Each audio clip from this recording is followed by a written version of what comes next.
Okay, continuing here in week 2 in the PowerPoint, we're on slide number 13, talking about the state of nature and then moving to a civil society, okay? I've kind of already talked about this a little bit, but hopefully this slide will help you. There was something called social contract theory, okay, adopted by Thomas Jefferson when he created the Declaration of Independence, John Adams who wrote it with him. He borrowed from individuals like Thomas Hobbes and John Locke. And again, the idea was simply this, that when basically prior to government, there was this idea called the state of nature, okay? Think of an absence of all government, an absence of order, okay? An absence of organized society. Everyone, you get to do whatever you want, but so does everyone else, okay? And so the arguments that these authors and these writers and these thinkers were making was, in a state of nature, you've got inalienable rights, but they're not secure. Okay, in other words, you've got inalienable rights. You've got pre-political rights like life, liberty, the pursuit of happiness, the right to property, the right to freedom of conscience. Okay, things, fundamental things, you've got them by virtue of being alive, by being a human being, okay? You're free, all right? And it's equal. All of you, in other words, nobody has more than others, okay? Nobody has more rights than others. We all have equal rights. We are all should be free to enjoy them.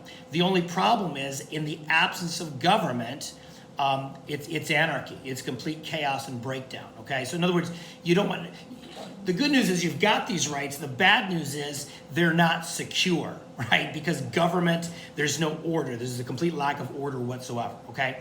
So the idea is people basically move from a state of nature unto government, unto something called a civil society. Okay, and this is the idea of social contract theory. This is what the Declaration of Independence talks about.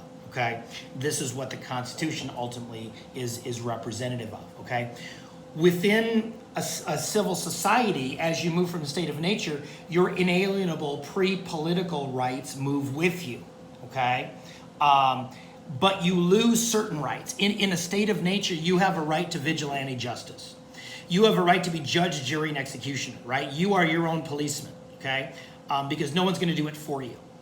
However, when you come under a civil society, you willfully delegate that right, if you will, to the government. So that, what you don't want is you don't want everyone a law to themselves, okay? You don't want everyone just doing their own thing and killing each other, okay? In other words, the power of taking life or death, okay? The power of life and things like that is delegated to the state, okay?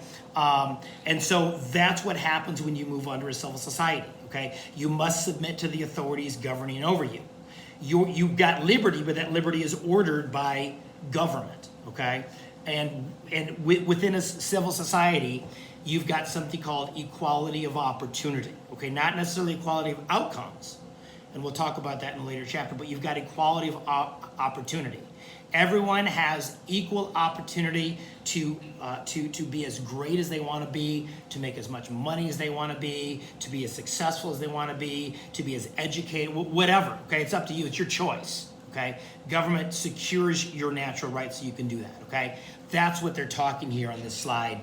That's what Jefferson is arguing for in the Declaration of Independence, okay? So if you go to slide number 14, it kind of explains this a little bit further. To protect against individuals, people agree among themselves to form a government, a social contract, okay? They submit to the government's authority in return for the protection that it can provide, but in so doing, they retain their natural rights which the government is obligated to respect.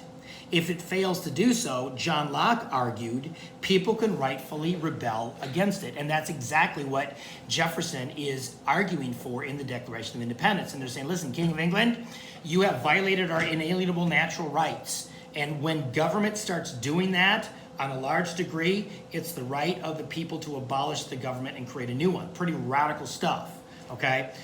So Locke's ideas reverberate through the Declaration of Independence, okay? In other words, a lot of this that you see in the Declaration of Independence, Jefferson is pulling directly from John Locke.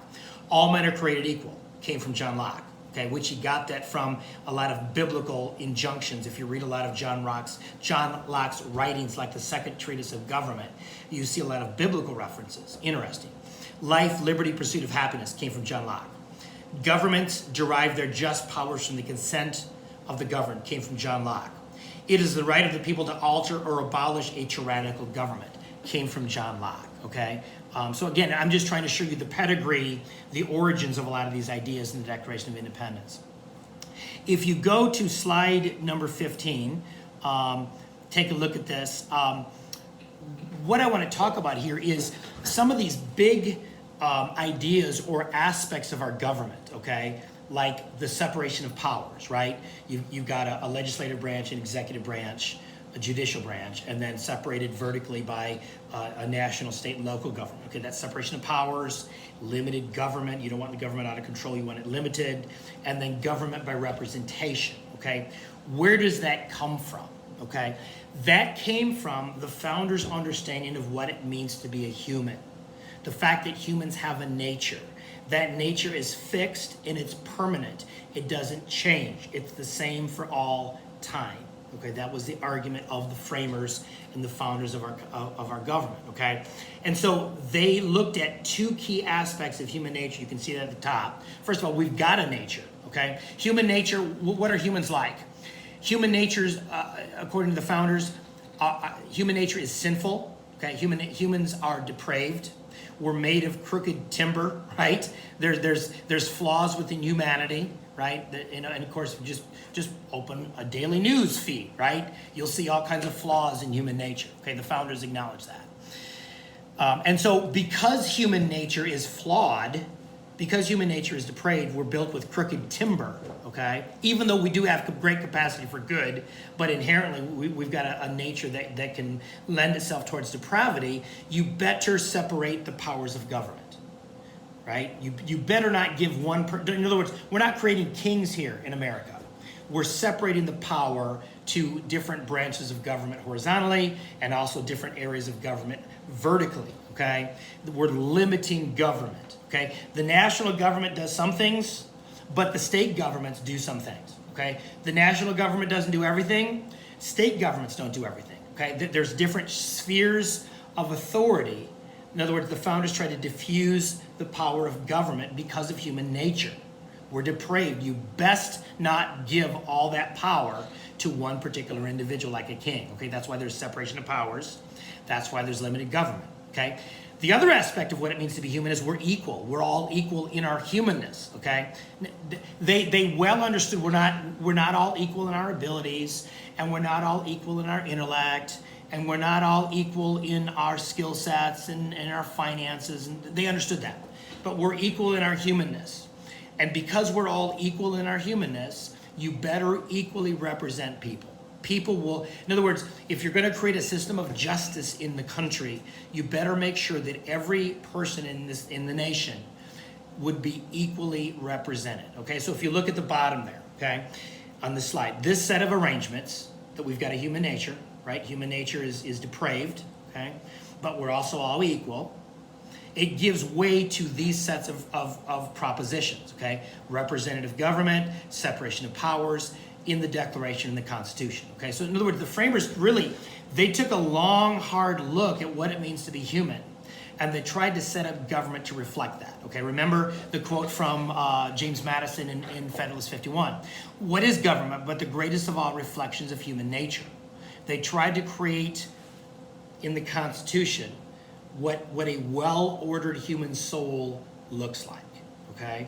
Without too much irrationalism, without too much emotionalism, trying to rationally distribute power in government so that, again, the end of government is justice. The end of government is the greatest degree of human flourishing. And America has all kinds of flaws. America is not perfect because people aren't perfect, right? As long as there's people in America, America's not going to be perfect. But if you compare America with all other countries in the world, the freedoms and the blessings that we have far exceed all other nations.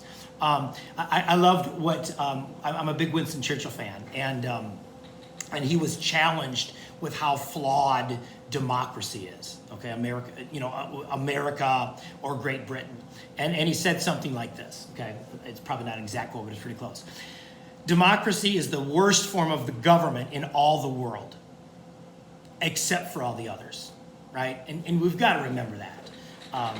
There's issues in America, there's problems in America because there's people there. But the framers tried to set up a government that would lead to the greatest degree of human flourishing.